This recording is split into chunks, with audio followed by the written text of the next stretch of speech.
Welcome to Financial Repression Authority's Roundtable Insight, where the best fund managers, economists, and industry leaders discuss the key investment issues and challenges in the current macroeconomic environment.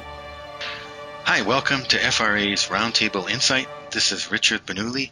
Today we have Charles Hugh Smith, author, leading global finance blogger, and we call him America's philosopher. He's the author of 9 books on our economy and society, including A Radically Beneficial World, Automation, Technology, and Creating Jobs for All, Resistance, Revolution, Liberation, A Model for Positive Change, and The Nearly Free University and the Emerging Economy. His blog of twominds.com has logged over 55 million page views and is number 7 on CNBC's top alternative finance sites. Welcome, Charles.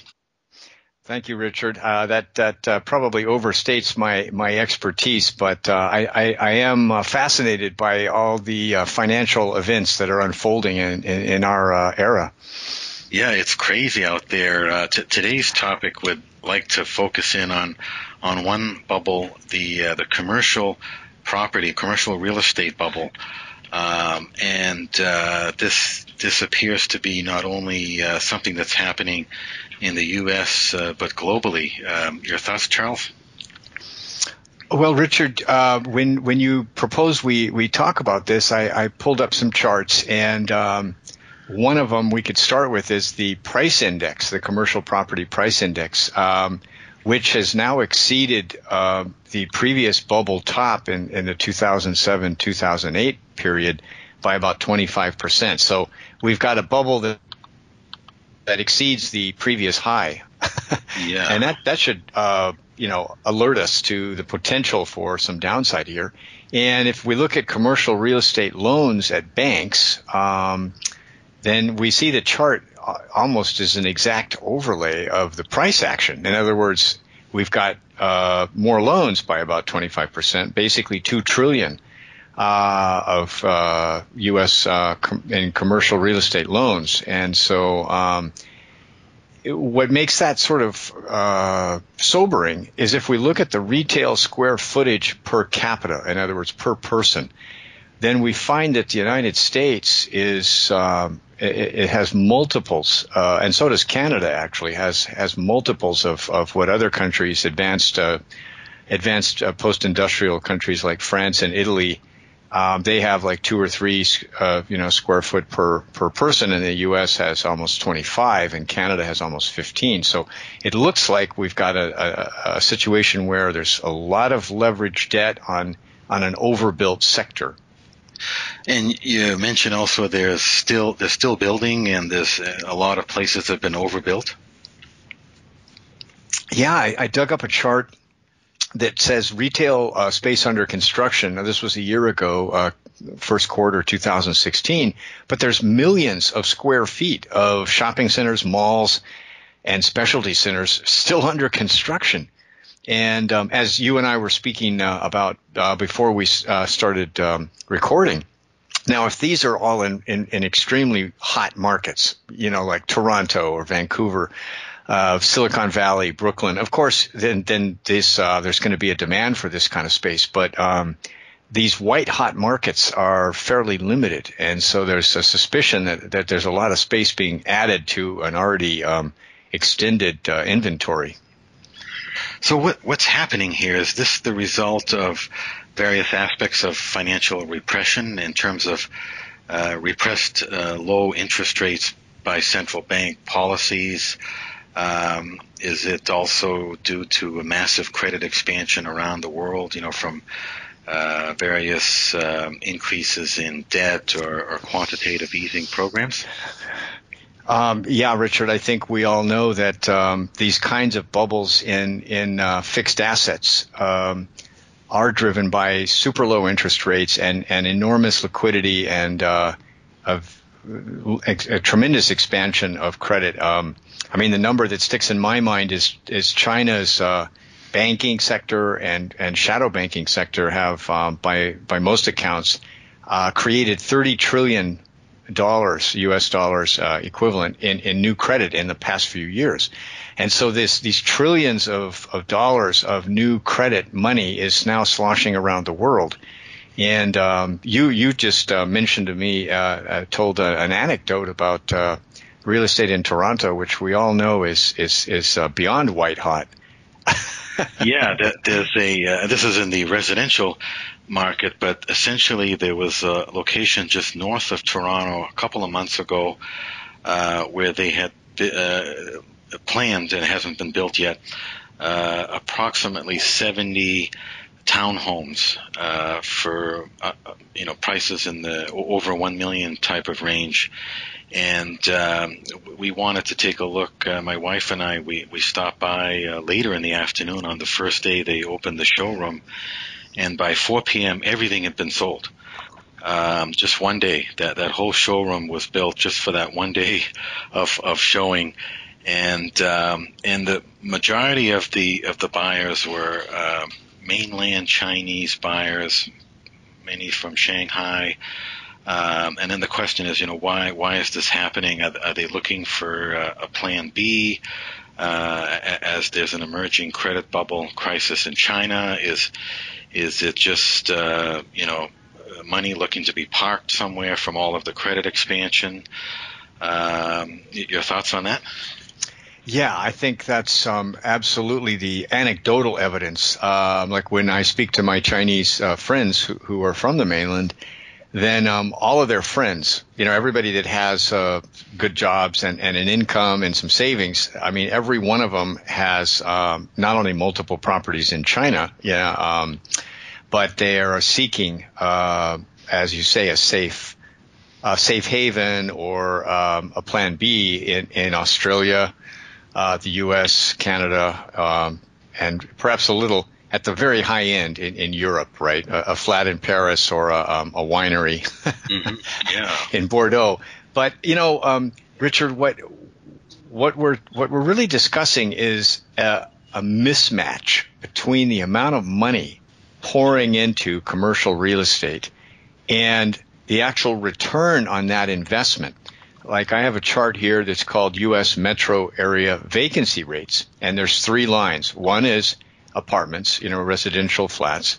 Then there's retail, and then there's office space. Well, if we look at this chart, we can see that the residential vacancy rate has plummeted from the 2010 sort of post financial crisis peak, and it's like essentially near zero, around 3 or 4%.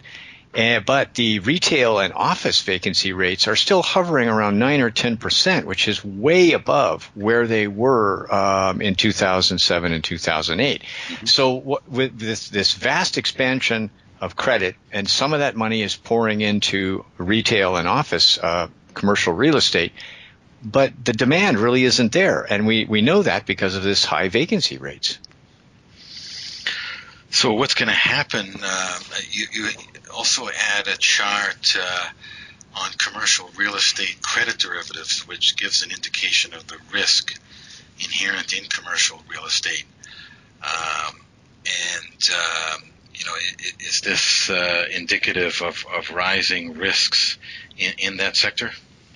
Right. This chart is credit derivatives, and it's fairly high risk series. It's the BBB. It's not like AAA.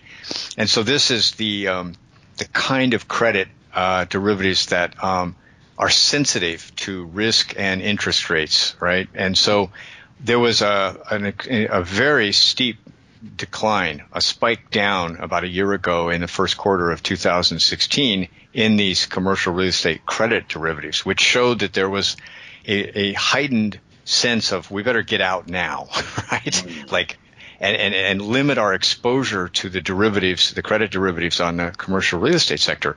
And it's recovered, but it's recovered to a lower high than it was. It was quite stable all the way through 2015. So this is telling us that the financial people that are exposed to the commercial real estate sector are starting to hedge their bets and starting to pull the trigger to minimize their exposure, which means they see a heightened risk. And it's not too hard to see why, because of for instance, the vacancy rates I mentioned, that we're building a tremendous amount of additional space. We have high vacancy rates, and we have a lot of leveraged debt on that. That's pretty much a perfect formula for a surprising downturn, right? A bubble that pops, or a rats fleeing a sinking ship, or whatever metaphor you like. And yeah. So do you think this could be a key catalyst for another financial crisis? Well, Richard, I think that's a good question, and it's really why I like being on your program. Is we get down to the nitty gritty in the financial realm. We're not just skipping over the surface, and we all know that the way that modern finance is structured, there is a certain domino kind of effect, built into it. In other words, there's a lot of exposure in a debt, but then there's also derivatives on credit, and there's various swaps, and there's a lot of financial instruments piled on top of the original credit instrument. Mm-hmm. And so if one sector, this which is relatively modest in size, we're talking about $2 trillion in loan exposure, compared to 10 to 11 trillion, say, in residential mortgages, you might say, well, that sector's too small to have any influence.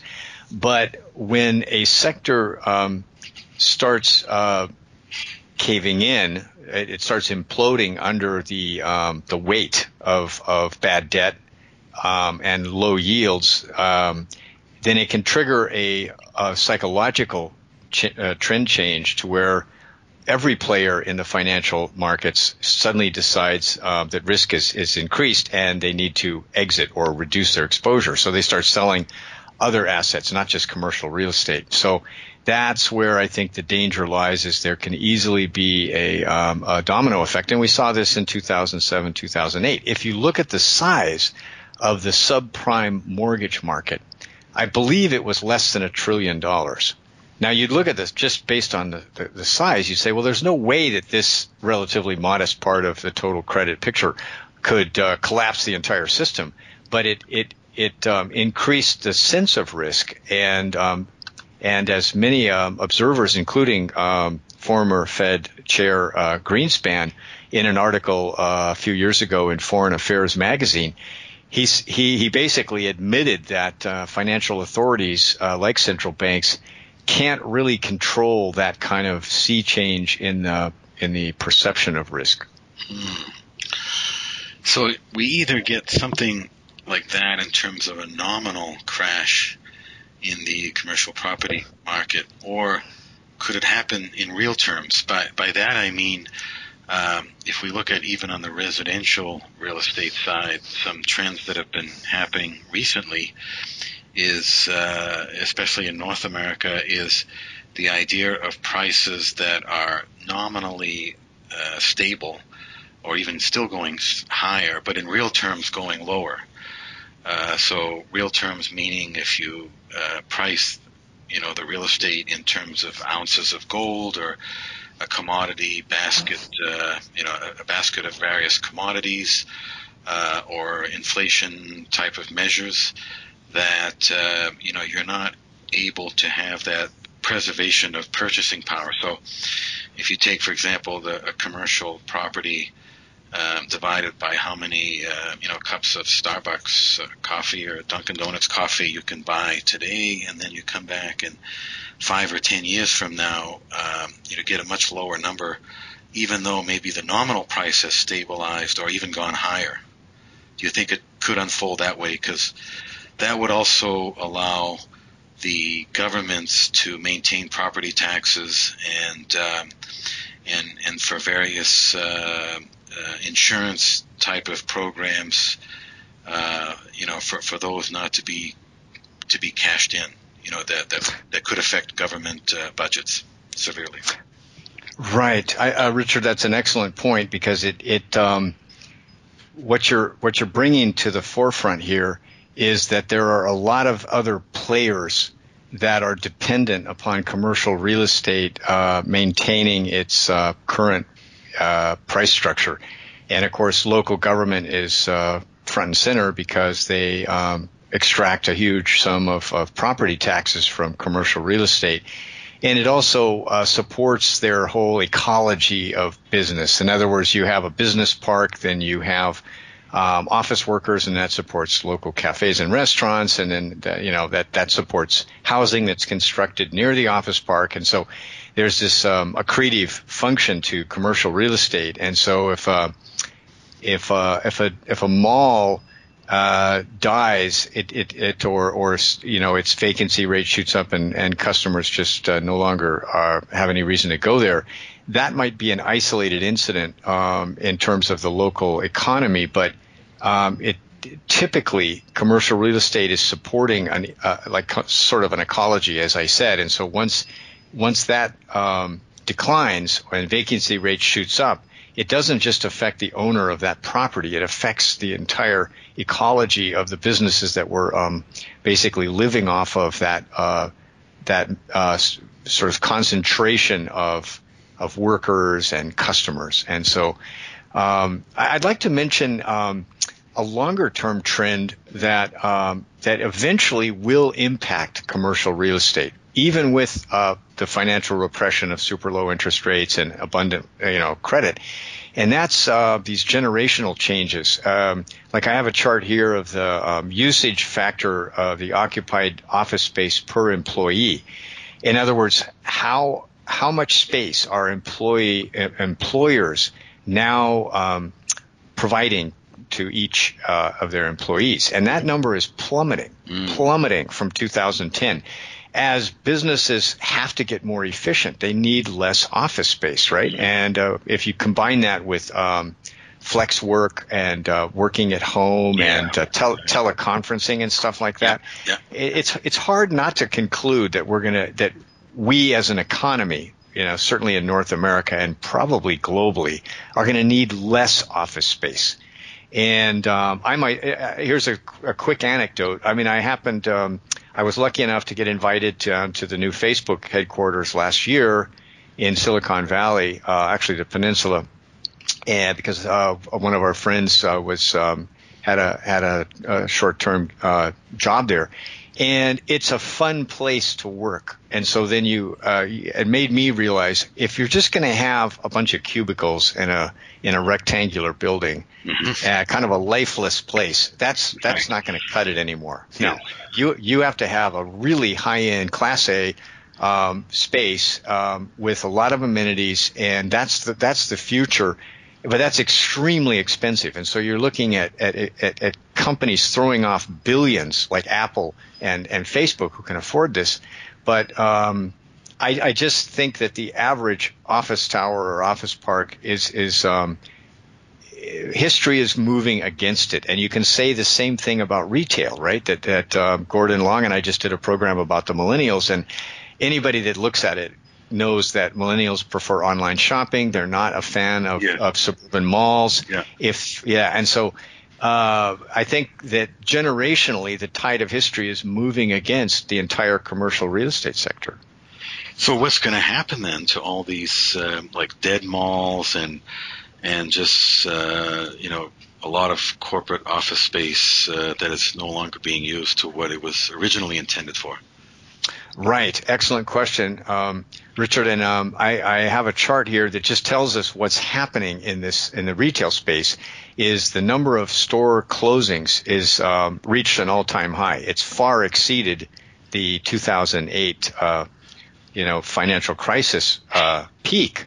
And so it's what we're seeing is a huge sort of fleeing and closure of the retail sector, and a lot of subletting trying to go on in the office space sector. So there's corporations and retail businesses which are shedding space because that space is no longer generating sales and profits, right? And that's the ultimate that's the ultimate core of your business, right? Is you have to have high sales that generate substantial profits. And so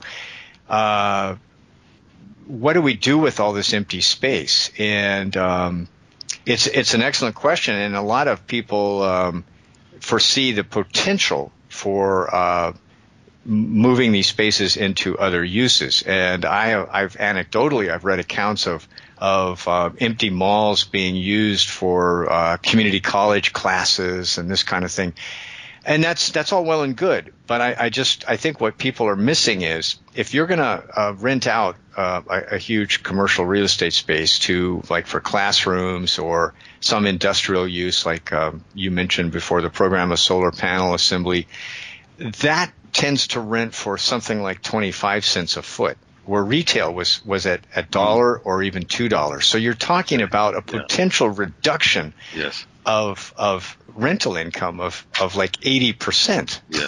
So that value of that property is going to drop by 80%. Wow. Because it's so the whole reuse phenomenon will certainly be profitable to the owners in white-hot markets like Toronto, Vancouver, greater New York City, is West LA. I mean, if you have a defunct commercial real estate property in one of those hot areas, well, you can easily repurpose it into rental units, residential or condos, and make a ton of money. But what about in the 99% of North America that's not white hot? Then you're talking about massive losses that are going to have to be absorbed by somebody.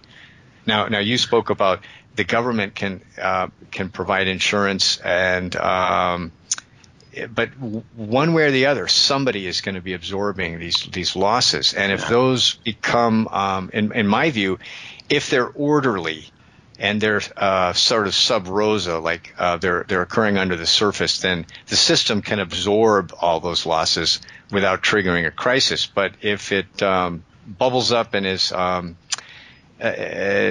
basically out of control, then it has the potential of triggering a perception change in risk.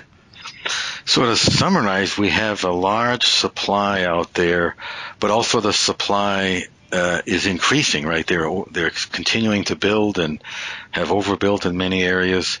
At the same time, the demand side is low and even getting lower, right? In terms of the trends, the generational trends you mentioned, millennial changes, buy from Amazon type thing. And at the same time, there's valuations that are sky high, even higher than the financial crisis. How is this all going to end? Like, do you have a perspective on the time frame in terms of how this unfolds, when it unfolds, and the potential link to an emerging financial crisis out of this? Right. Excellent question. And I hesitate to put a timing on it, because I think one of the critical factors would be another form of financial repression, which is capital controls that actually start limiting the money that's pouring out of China. Yeah. In other words, we have the whole west coast of North America. Property values are skyrocketing in Portland, Seattle, right. The Bay Area, LA, Vancouver. So just as one example, and now if there's some sense that those values might be getting pricey even for foreign money seeking Plan B, then now they've moved to Toronto and Brooklyn and certain neighborhoods along the eastern seaboard. So if capital controls actually bite in China, like the government actually limits the outflow in a truly serious fashion, as opposed to the sort of loophole-filled methodology they've been using to date, that could be the trigger, because these valuations are super high because there's been tremendous demand from the buyer side, not demand from the end user. In other words, it's not that there's people trying to lease space in malls and office complexes. It's demand from the buyers who will take any return, and they're just seeking the safety of a return. And so But that, I think they're really treading on thin ice there for the reasons we've talked about, right? Is that the end user demand, in other words, the demand from retailers and the demand from corporations for office spaces, that could falter considerably in even a mild recession, right? Because the first thing corporations do is cut all that space that's no longer profitable. So the returns could easily turn negative for the people buying all this commercial real estate. Do you think that'll happen soon, or like in the near future? Are we talking 6 to 12 months?